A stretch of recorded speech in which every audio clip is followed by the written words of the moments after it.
What does a hiring mistake cost you in your business?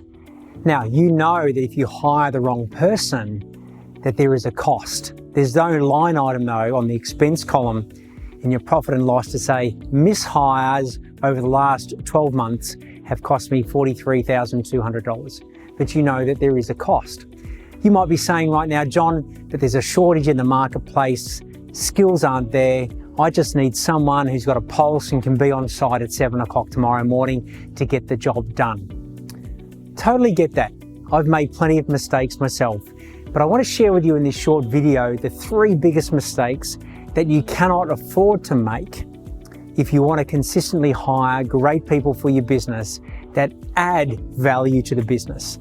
Remember, an employee on your team right now is either adding value to your brand or detracting from your brand.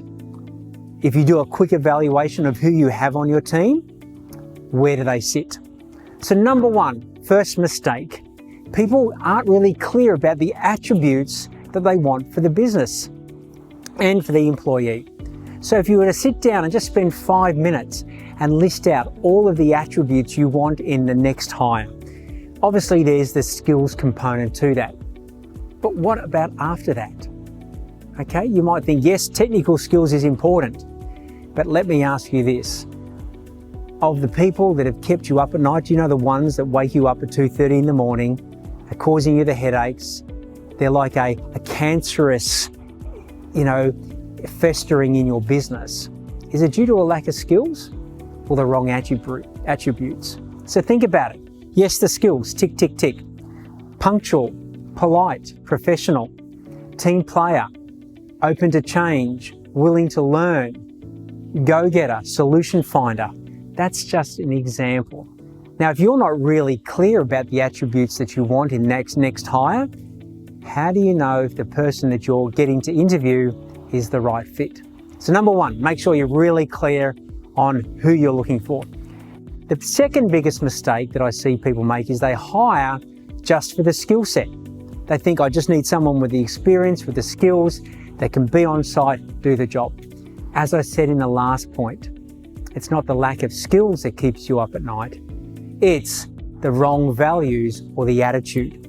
So it's really important as part of your process is that you hire for attitude just as much for technical skills, and that your hiring process tests for attitude right up front.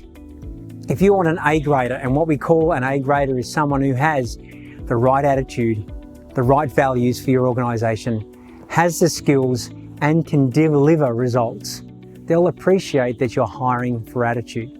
So do you have a process for that? We run through what that process is in another video, but I want you to start thinking about, well, how do I actually test for attitude versus skills?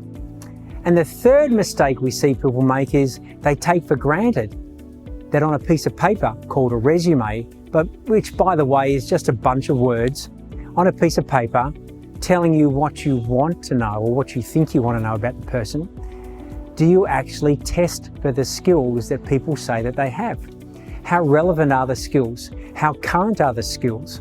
And do you have a process that invites the potential applicant to your business, or you have a way of having them demonstrate to you what those skills are? The reason I highlight these, mistakes is because I've seen people hire consistently without running through this as a methodology. Now, depending on the trade that you're in, the industry that you're in, there's various ways to deal with all of those 3 key points. But if you'd love some support in understanding those mistakes at a deeper level and also putting some structures in place to help you hire effectively for attitude as well as skill, how to test those skills, and most importantly, at the very first point, understand the type of people that you're looking for, please be in touch.